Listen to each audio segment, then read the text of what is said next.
Padangustasana. It's called hand to foot pose. You have a wall preferably, and pressing the sole of the foot into the block or a wall. Hug your right knee into your chest. And then with the right knee pulled into the chest, extend and straighten the left leg into the wall in front of you.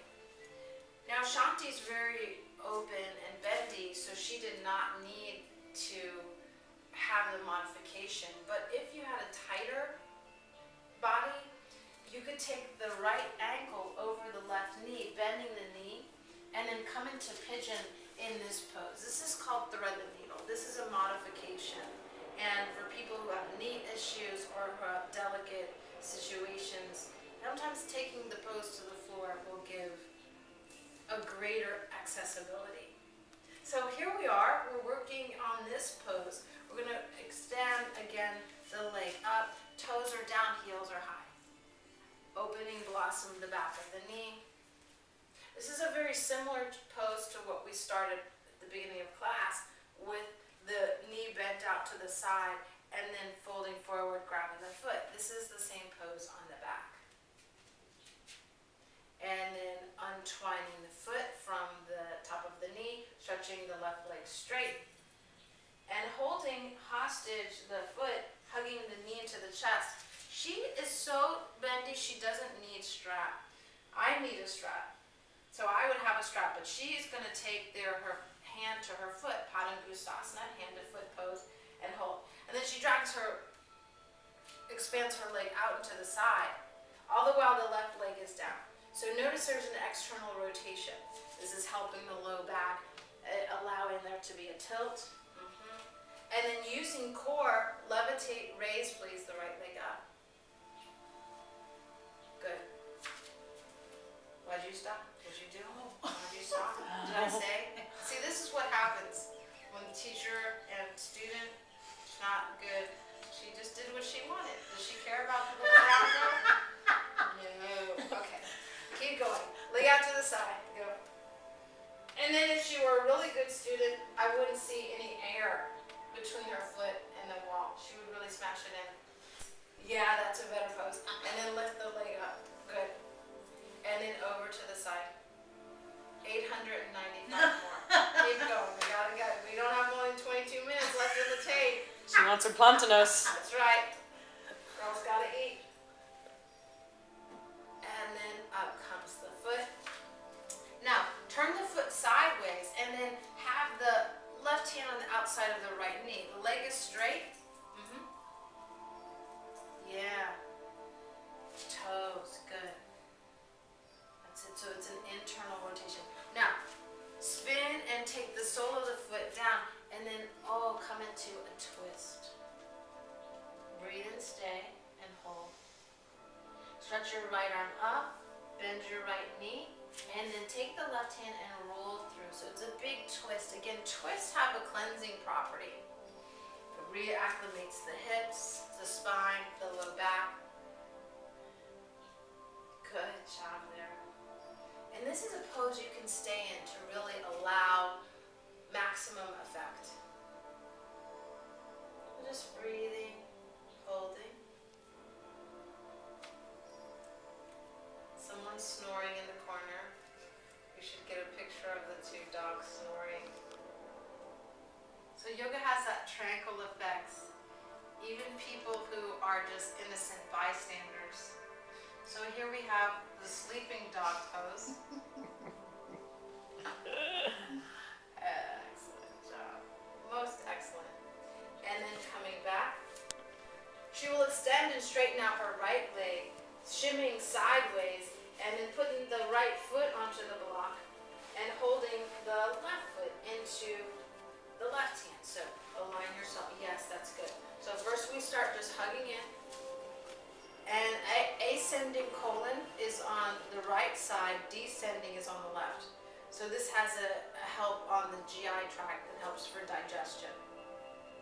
So again, we're moving into that thread the needle pose with the left ankle coming onto the top of the right knee. Bending, staying, holding, and feathering her hands through. She steers her left ankle in towards her chest, flexing her foot a lot.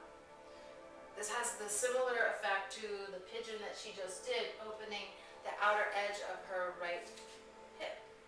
her left hip.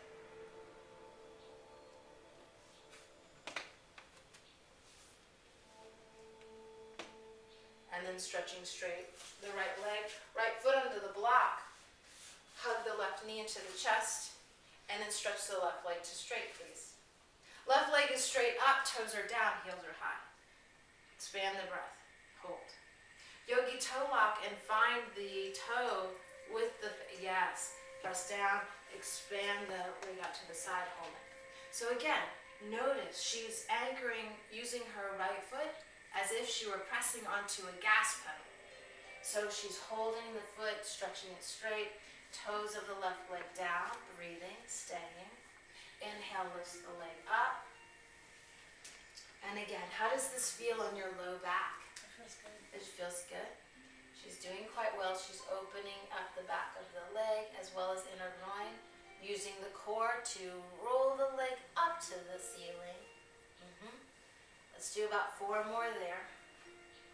This is very well done as well. Sometimes you'll see people tip from side to side, but she's keeping anchoring through her right thigh.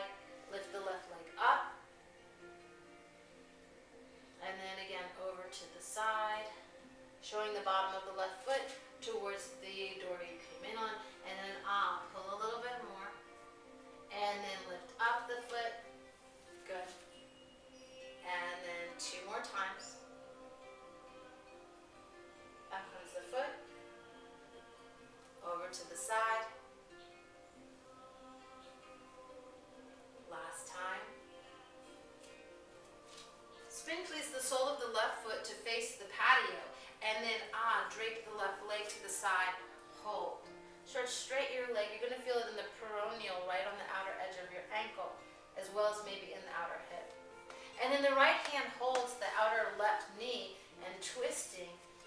Bend please the left knee, drape the left kneecap down and roll left arm back towards the mirror and rolling through it. You can slide onto the outer edge of the right foot if you begin to topple. So again, twists have a curative effect. They help soothe any type of congestion that might have emerged when you went into your yoga practice, helps for digestion, and again, has a soothing effect. How does that feel? It feels amazing. Oh, good. I paid her to say that. Excellent job. And then coming out, hugging the knees into the chest. And we're going to come into a pose that is very relaxing for the low back. It's called Happy Baby. So the knees are bent. She's taking the kneecaps towards her armpits and then pulling the bottom of the feet and stretching out, holding the big toes. Tailbone is long and down, and she's rocking from side to side. Yeah. So my students, happy baby, happy baby. So some people will notice that this pose feels dirty in a good way. So allow this pose to feel dirty in a good way. Make it yours is all I'm saying. You know I was tempted to do something at that point, right? You could have. Well, But let's keep it G. See, Let's keep it G. Keep it G. Keep it G. Now, learning and segueing from pose to pose makes sense to the body. So she has garnered such sense of flexibilities that keeping hold of the right foot and stretching the left leg straight and replacing that left leg onto the purple block there forward. Yeah. So this is a big side lunge, but she did this already, bending the knee a little bit more. She did this already when she did that lunge, moving in this type of shape. So yoga is a lot about just taking yourself in and up out of the poses. And then release. Come back to full happy baby. Tailbone long, grabbing the toes, standing. And then keeping hold of just the left foot, please. Stretch straight your right leg. The right leg will come come down and reach back towards that purple block, and then tip on the side, opening up inner thigh and waiting.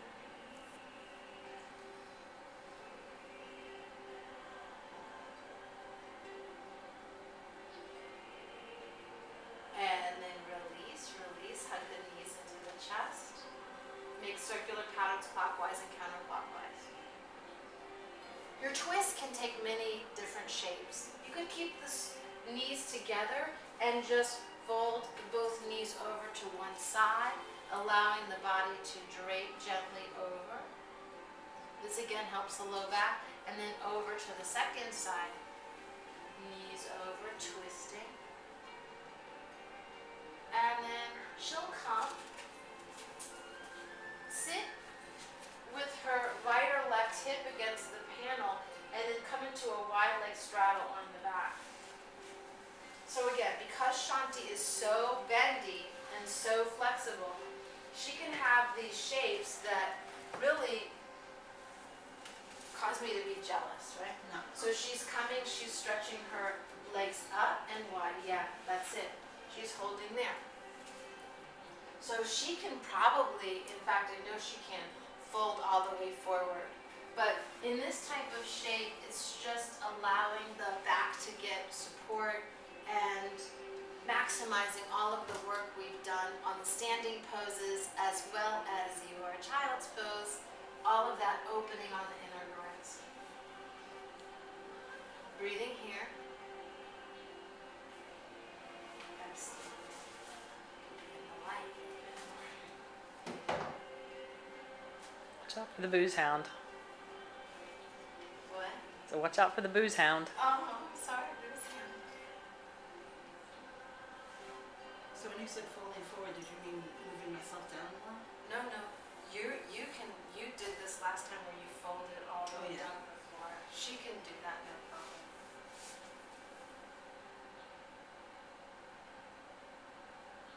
And then take the hands onto the outside of the thighs, close the legs. Flex the toes forward. This is legs up the wall pose. It helps for swollen ankles, it helps varicose veins, it brings more energy into the abdomen and allows for better digestion. Legs at the wall pose is the one pose that I would recommend if you don't have time for any other pose. It gives you an effect of having a 20-minute nap, even if you do 5 minutes of this. And the longer you hold it, the better it is. So she's just here feeling the effects of her practice, starting to wind down for Shavasana. And her breathing now has shifted, so she's moving not from Ujjayi, but onto a smoother, softer, quiet breathing cadence.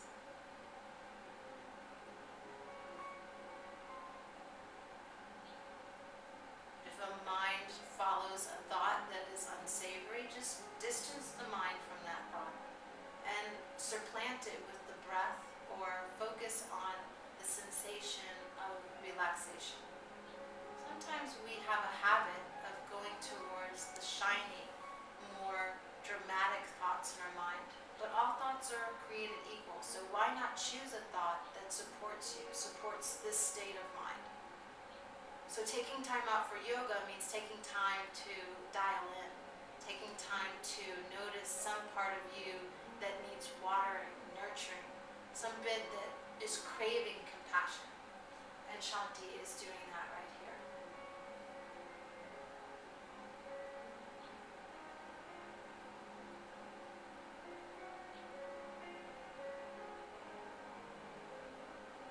And then we'll move into the Shavasana.